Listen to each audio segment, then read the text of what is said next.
This week's Torah portion opens with a number of very specific rules applying to the class of priests, or Kohanim. And some of them make fairly difficult reading. There's a lot of rules, for example, about how a priest who is disabled cannot serve in God's sanctuary. There are specific rules that restrict a priest's ability to mourn members of his family.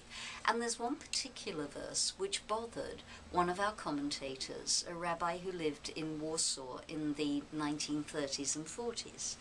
It says, "When the daughter of a priest defiles herself through harlotry, it is her father whom she defiles." And there is a penalty for it, which is not a nice penalty. This rabbi, who was called Rabbi Alexander Zusia Friedman and who lived in Warsaw, was bothered by this text.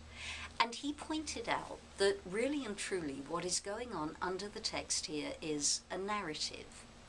If you have a priest who is too busy worrying about how pure he is, how perfect he is, how wonderful he is, to the extent that he becomes self-absorbed in his own exaltation, then it is very likely that a child of his will not be receiving the attention he or she deserves and will go wandering.